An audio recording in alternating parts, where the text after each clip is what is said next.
Kaitannya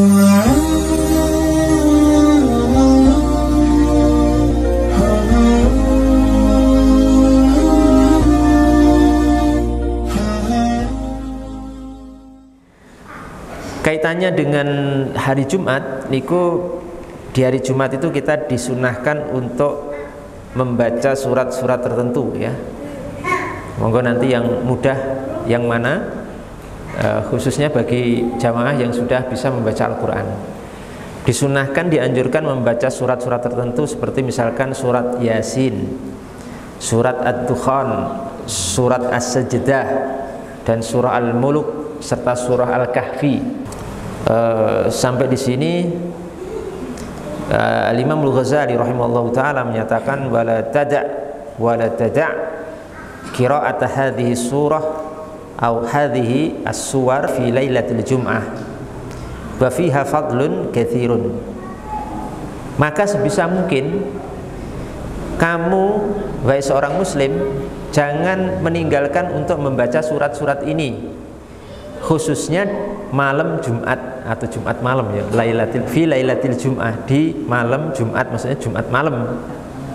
Kenapa fafiha fadlun katsirun? Karena dalam amalan ini terdapat keutamaan yang sangat besar. Di masyarakat kita ini itu ada tradisi atau kebiasaan yasinan malam Jumat gitu.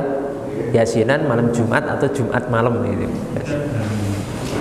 Itu bagaimana tradisi ini? Ya ini tradisi yang baik. Sebab pertama,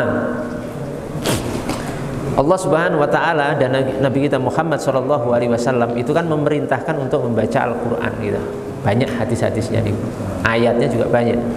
Salah satunya sabda Nabi Muhammad sallallahu alaihi wasallam, "Iqra'ul Qur'an fa innahu ya'ti yaumal qiyamati syafi'an li ashabihi." Bacalah Quran karena dia Al-Quran itu akan menjadi syafi'an, penolong bagi orang yang membacanya di dunia. Nah, surat Yasin itu termasuk Quran apa mboten? Surat Yasin termasuk Quran apa mboten? Termasuk Al-Quran. Surat Yasin itu termasuk Al-Quran, bagian Quran itu termasuk surat Yasin. Artinya seorang yang membaca surat Yasin niku sudah termasuk perintah Allah dan Rasulnya membaca Al-Quran. Loh kok niku kok malam Jumat atau Jumat malam tradisinya niku kok enggak hari-hari lain, kok enggak hari Sabtu, napa hari Senin, napa hari Selasa, kok Kamis malam Jumat atau Jumat malam? Itu sebabnya ada sebuah riwayat Bapak Ibu sekalian, ada sebuah hadis dalam Sunan Abu Dawud. Nabi kita Muhammad sallallahu alaihi wasallam bersabda, "Man qara'a surata Yasin was-Saffat lailatal jum'ati a'tahu Allahu su'lahu." Yang artinya, man qara'a surata Yasin, barang siapa yang membaca surat Yasin was-Saffat dan surah As-Saffat lailatal jum'ati, Jumat malam, a'tahullah su'lahu, maka Allah Subhanahu wa taala akan memberi permintaannya, akan mengabulkan apa? Permintaannya. Siapa yang membaca surat Yasin dan surah As-Saffat di Jumat malam atau Kamis malam Jumat bahasa kita, maka Allah Subhanahu wa taala akan memberikan permintaannya. Allah akan mengabulkan permintaannya. Niku hadisnya dalam Sunan Abu Dawud rahimahullahu taala. Jadi tradisi yasinan Kamis malam Jumat niku ada dalilnya. Dalilnya nggih tadi yang sudah kami bacakan tadi. Jadi memang kan sudah kami sebutkan nggih tadi bahwa hari Jumat itu kan hari spesial. Ketika hari Kamis matahari tenggelam ini kan masuk hari Jumat. Maka termasuk dalam hadis ini. Hadis ini. Nah, hadis ini, hadis yang kami baca tadi niku sebenarnya statusnya niku dhaif. Dhaif niku lemah, Pak. Dari sisi riwayat niku dhaif. Dhaif niku lemah sebenarnya. Munqati', ada keterputusan sanad. Namun begitu hadis ini boleh diamalkan. Sebab napa? Para ulama sepakat bahwa hadis-hadis yang dhaif yang tidak sampai derajat palsu itu boleh diamalkan dalam bab fadhailul a'mal, dalam bab keutamaan amalan. Dadi ngeten, hadis dhaif niku, hadis lemah niku senes hadis palsu. Kalau hadis palsu niku hadis maudhu Pak namanya. Kalau hadis palsu niku ndak boleh diamalkan sama sekali secara mutlak, ndak boleh. Ning nek hadis lemah niku boleh diamalkan. Sebab napa? Masih ada prosentase kemungkinan itu bersumber dari Nabi. Ada prosentase kemungkinan masih bersumber dari Nabi. Oleh karena itu para ulama dari masa ke masa, dari sejak zaman para ulama pendahulu kita, para ulama salaf sampai pendahulu setelahnya, kurun setelahnya niku mempergunakan, mengamalkan hadis-hadis dhaif khusus dalam bab napa? Keutamaan amalan. Tapi tidak dipakai dalam bab akidah atau bab halal haram. Kalau bab halal haram, bab akidah niku hadisnya harus hadis yang sahih. Tapi di luar niku masalah akhlak, masalah adab, masalah keutamaan amalan niku para ulama menggunakan dan mengamalkan hadis yang sifatnya lemah sepanjang kelemahannya ringan dan bukan hadis yang palsu. Makanya hadis keutamaan baca surat Yasin malam Jumat tadi niku disebutkan oleh sinten Imam Abu Dawud di kitab hadis beliau Sunan Abu Dawud rahimahullahu taala rahmatan wa wasi'ah. Yasinan niku manfaate ageng nggih Pak. Ageng nggih, kathah. Enten tiyang jenenge Yasinan ranek dalile. Lah niki wau dalile. Dalile pun kula bacakan niki Pak. Dados dalile Yasinan Kamis malam Jumat atau Jumat malam niku sudah kami sebutkan tadi. Wonten Sunan Abu Dawud. Siapa man qara'a surat Yasin was-Saffat lailatal jum'ati a'tahullahu su'lahu. Barang siapa yang membaca surat Yasin dan surah As-Saffat di malam Jumat, maka Allah Subhanahu wa taala akan memberi permintaannya, akan mengabulkan apa? Permintaannya. Lalu tata caranya itu apakah ada kalau bersama-sama gimana? Ya nanti saya terangkan. Ya, saya ingin menyampaikan dulu masalah ini. Artinya tadi sudah kami sebutkan bahwa hadis yang dhaif, yang lemah dengan kelemahan ringan, bukan hadis palsu, niku boleh diamalkan. Dan niku maksudnya pendapat niku pendapat jumhur Pak, pendapat mayoritas ulama. Mayoritas niku hampir semua ulama. Bahkan sebagian ulama menukil kesepakatan ulama. Sepakat itu semua ulama berarti kesepakatan ijma ulama bahwa hadis yang lemah dalam bab fadhailul a'mal, keutamaan amalan itu boleh diamalkan. Saya akan sampaikan nukilan dari seorang ulama namanya Imam Ibnu Hajar Al-Haytami rahimahullahu taala. Nukilannya itu beliau mengatakan wa qad taqarrara anal hadits adh-dha'ifa wal mursal wal munqati' wal mu'dal wal mauquf yu'malu biha fi fadhailil a'mal ijma'an. Perhatian nggih. Terjemahannya ngeten. Dan telah tetap di sisi para ulama sesungguhnya hadis yang lemah niki lemah ringan ya, dan bukan hadis palsu. Jadi kesalahan sebagian orang niku memperlakukan hadis lemah itu seperti hadis palsu, padahal lain. Hadis palsu niku jelas, nah ini kita buang mutlak. Ini hadis lemah niku tidak kita buang secara mutlak. Imam Bukhari penulis Sahih Bukhari niku memiliki buku kitab namanya Al-Adabul Mufrad, berisi bab adab. Dan di kitab niku Imam Bukhari memakai hadis-hadis dhaif juga. Jadi hadis dhaif ini kenapa masih dipakai? Karena masih punya prosentase kemungkinan bersumber dari Nabi Muhammad SAW. Jadi hadis yang dhaif, hadis mursal, hadis munqati itu terputus, hadis mu'dal itu yang sanadnya sebagian digugurkan, wal mauquf niku hadis ucapannya sahabat, yang diucapkan sahabat itu yu'malu biha fi fadhailil a'mal ijma'an, maka boleh diamalkan dalam fadhailul a'mal menurut kesepakatan ulama.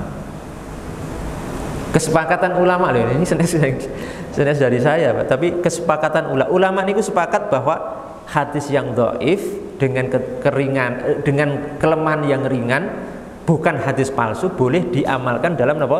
Fadhailul a'mal. Fadhailul a'mal itu apa?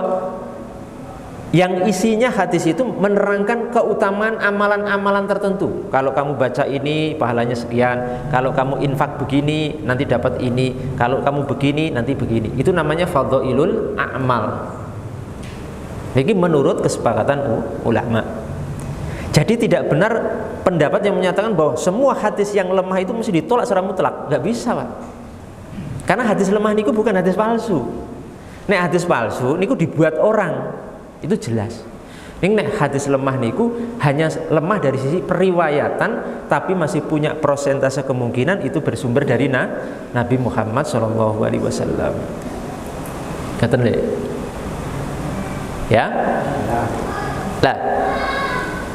Makanya para imam-imam ahli hadis yang 6 khususnya Imam Bukhari, Imam Muslim, Abu Dawud, Ibnu Majah, Nasai, Tirmidzi, imam hadis yang 6, bahkan Imam Ahmad bin Hambal niku memakai hadis-hadis dhaif, hadis-hadis lemah di dalam kitab hadis-hadis mereka. Termasuk Imam Bukhari dalam kitab Al-Adabul Mufrad ini memakai hadis dhaif. Ya kesalahannya sebagian pihak niku memperlakukan hadis dhaif seperti hadis palsu. Ini keliru fatal. Jadi hadis dhaif kok seperti hadis palsu? Harus ditolak semuanya. Kalau kita menolak hadis lemah secara mutlak, niku akan banyak hal perkara yang harus kita buang dari agama ini. Dan kenyataannya para ulama ahli hadis niku memakai daripada hadis tersebut. Bisa dicek Pak, bisa dicek. Di kitab-kitab hadis niku, niki termasuk tadi hadis keutamaan surat Yasin baca di malam Jumat niku disebutkan Imam Abu Dawud dalam Sunan beliau, kitab hadis namanya Sunan Abu Dawud. Diberi bab oleh beliau. Itu menunjukkan memang isinya dipakai. Walaupun sebagian ulama mengatakan kalau hadisnya lemah jangan diyakini sunnah, tapi diyakini dianjurkan saja. Itu lebih utama, lebih aman, tapi tetap diamalkan. Maka termasuk tradisi di masyarakat kita yasinan di malam Jumat niku itu tradisi yang sangat baik. Bahkan jujur ya, coba jujur aja, jujur. Jenengan sing ikut yasinan malam Jumat sama yang tidak ikut yasinan, jujur gitu. Biasanya sing nggak ikut yasinan niku nek malam Jumat atau hari Jumat khatam yasin apa mboten? Jujur mawon, yang tidak ikut yasinan iku nek malam Jumat atau Jumat malam niku saged khatam yasin apa mboten? Kan jujur kok. Ndak toh? Wah, ndak ya. Mesti tidak. Kalau kita nggak ikut yasinan itu kemungkinan besar kulon jenengan itu nggak khatam baca surat yasin hari Jumat. Jujur mawon seperti itu. Nah yang khatam niku malah yang ikut yasinan Jumat malam niku atau Kamis malam Jumat itu yang khatam karena memang targetnya mengkhatamkan apa? Surat yasin. Begitu. Pokoknya hadir yasinan pokoknya mudeng pokoknya maca niku pun berpahala. Jenengan mboten saged maos Quran, hadir enten mriku men insyaallah pun dapat pahala, Pak. Pun dapat apa pahala. Sekarang ya misal. Lho kok tadi sudah saya sebutkan gitu. Lah kok bacanya surat Yasin kok harus malam Jumat? Lah ya hadisnya nggih ngoten tadi. Man qara'a surat Yasin kan ngoten.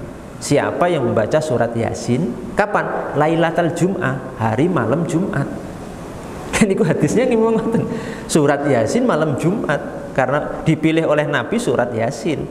Kapan? Ya malam Jumat atau Jumat malam bahasa kita. Dan seperti itu tidak masalah, Pak. Jadi mengkhususkan sebagian amalan di hari dan tempat tertentu itu boleh sebenarnya, kaidah umumnya boleh. Ada sebuah riwayatnya tuh. Nabi kita Muhammad SAW niku pernah ada riwayat dalam Sahih Bukhari. Nabi niku setiap hari Sabtu niku pergi ke Masjid Quba Ya dengan yang sudah umroh atau haji sudah tahu nih, Masjid Quba. Nabi Muhammad SAW niku setiap hari Sabtu malam hari Sabtu niku punya kebiasaan pergi ke Masjid Quba, kemudian sholat 2 rakaat di situ tiap hari Sabtu nih dalam Sahih Bukhari. Nah itu dijelaskan oleh Al-Hafidz Ibnu Hajar rahimahullahu taala. Ulama Al-Hafidz Ibnu Hajar itu menjelaskan dari hadis niki terdapat sebuah dalil bolehnya kita niku mengkhususkan satu amalan di tempat tertentu dan di waktu tertentu. Termasuk ini, misalkan seperti itu termasuk niki. Kenapa Yasin? Mbok Al-Baqarah. Ya suka-suka kita. Mau Yasin, mau Al-Baqarah, mau padha Qur'ane gitu. Arab Al-Baqarahan guys, boleh. Mau Yasinan juga boleh. Mau Ali Imronan juga boleh, Pak. Karena Quran itu kan banyak suratnya. Ada seorang yang milih surat Yasin, ya karena hadisnya memang disebutkan apa surat ya Yasin tadi. Man qara'a surat Yasin, siapa yang membaca surat ya Yasin. Lah keutamaannya tadi, kalau panjenengan rutin istiqomah membaca surat Yasin setiap Kamis malam Jumat, insya Allah harapan permintaan kita kepada Allah Subhanahu wa taala akan Allah berikan. Allah akan kabulkan dengan keistiqomahan kula panjenengan membaca surat ya Yasin di hari Jumat atau malam Jumat atau Jumat malam, intinya hari Jumat. Hari Jumat. Dan yang paling bagus memang ba'da maghrib. Baca surah Yasin Kamis malam Jumat ba'da maghrib. Itu paling bagus. Kemudian Ustaz, kadang di Yasinan malam Kamis malam Jumat itu kan ada tambah-tambahan kok berjamaah, misalkan kok bareng-bareng, misalkan. Terus di situ kok ada tambahan zikir-zikir, subhanallah ini, alhamdulillah Allah, dan lain sebagainya. Itu bagaimana? Ya juga tidak masalah itu. Kan membaca surat Al-Quran, membaca Quran itu boleh sendiri-sendiri, boleh bareng-bareng. Tadarus Quran itu bareng-bareng apa sendiri-sendiri? Bareng-bareng kan, berjamaah. Tadarus Quran Ramadan itu kan berjamaah, bareng-bareng gitu, berjamaah. Karena hadisnya dalam sebuah hadis sebutkan bahwasanya kalau di bulan Ramadan malaikat Jibril niku mendatangi Nabi Muhammad SAW, kemudian membacakan Quran pada beliau, dan disebutkan di situ mentadarusi Nabi dan malaikat Jibril. Ya, berarti boleh, Pak. Masalah sendiri atau bareng-bareng niku cuma teknis. Panjenengan baca surat Yasin Kamis malam Jumat sendiri, boleh tidak? Boleh. Sendiri boleh. Di rumah baca Yasin sendiri boleh. Yang dibaca bukan Yasin, As-Saffat juga boleh. Al-Muluk juga boleh, Al-Kahfi juga boleh. Terserah mawon. Bareng-bareng juga boleh, berjamaah. Karena dengan riwayat Nabi niku membaca Al-Quran bersama malaikat Jibril di bulan Ramadan. Kemudian menjadi tradisi di masyarakat kita, namanya apa? Tadarus Quran, tadarusan, atau deresan bahasanya, istilahnya begitu. Di samping itu ada sebuah hadis sebutkan Nabi SAW sabda, "Mastama'a qaumun fi baitin min buyutillah yatluna kitaballah wa yatadarasunahu fima bainahum." Ila akhir hadis. Tidaklah sekumpulan orang berkumpul. Nah ini berarti kan orang banyak nih. Tidaklah satu kaum berkumpul, mastama'a qaumun fi baitin min buyutillah, di salah satu rumah dari rumah-rumah Allah, maksudnya di masjid, ya, yatluna kitaballah. Yatluna kitaballah itu jamak, artinya mereka membaca Quran. Kitaballah wa yatadarasunahu fima bainahum, kemudian mentadarusi, mentadaburi apa yang mereka baca di saat itu. Ini menunjukkan bolehnya untuk membaca Quran sendiri-sendiri atau berjamaah atau bersama-sama. Jadi masalah bersama-sama atau sendiri tidak ada masalah nih, boleh saja. Ada satu kaidah ngeten, panjenengan ingat-ingat ya, supaya menjadi pegangan kula panjenengan sami. Di kalangan para ulama niku ada kaidah yang berbunyi ngeten. Ma yajuju fi'luhu munfaridan yajuju fi'luhu jama'atan. sesuatu amalan yang boleh dilakukan sendiri itu otomatis boleh dilakukan bareng-bareng atau berjamaah. Misalnya ngeten, kita baca Quran sendiri boleh napa mboten? Boleh. Boleh. Berarti kalau bareng-bareng boleh mboten? Berarti boleh. Kita napa nih? Doa sendiri boleh tidak? Boleh. Bareng-bareng berarti boleh. Pokoknya amalan yang boleh dilakukan sendiri niku otomatis boleh dilakukan berjamaah atau berbarengan atau bareng-bareng. Adapun masalah tambahan zikir itu juga tidak masalah karena kan itu sesuatu yang baik. Zikir ditambah zikir-zikir tertentu, misalkan subhanallah dibaca sekian kali, alhamdulillah sekian kali, takbir sekian kali, itu sesuatu yang bagus. Ditambah kadang al-ikhlas, itu ada hadisnya juga Pak, tambah al-ikhlas. Jadi ngeten lho, cara memahami ini kula paringi ilmu nih.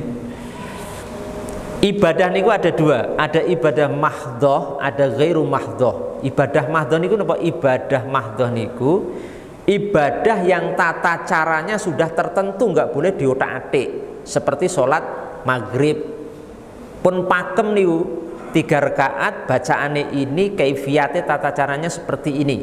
Niku namanya napa? Ibadah mahdhah. Paham betul niki sampai sini? Paham nggih?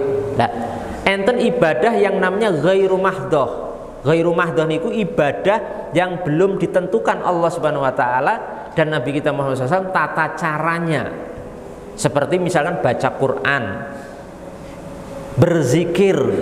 Ini kan ghairu mahdhah.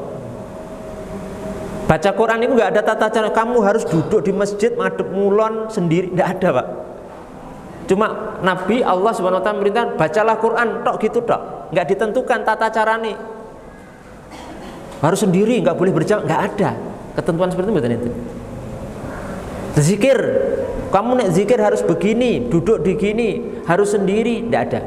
Itu namanya ghairu mahdhah. Dan ibadah yang ghairu mahdhah niku boleh dilakukan, boleh kita ibaratnya apa ya? Disusun,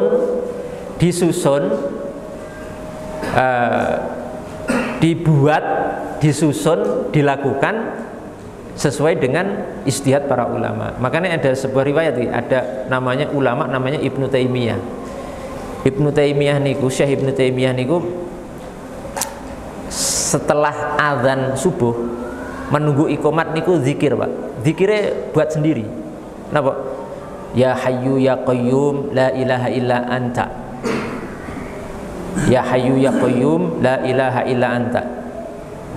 Niku dibaca 40 kali. Niku hadisnya mboten enten niku.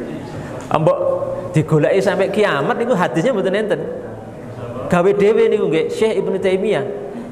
Apalagi bacaane ngoten kok kudu 40 kali niku nggih mboten enten dalile. Ning para ulama niku nggih melakukan niku. Jadi niku nggih saya di sini ingin meluruskan bahwa tradisi yasinan Kemis malam Jumat itu sesuatu yang baik-baik saja, bagus, dan sebenarnya nggih niku membuat nggih kenapa harus berjamaah? Iya Pak, karena sendiri niku males.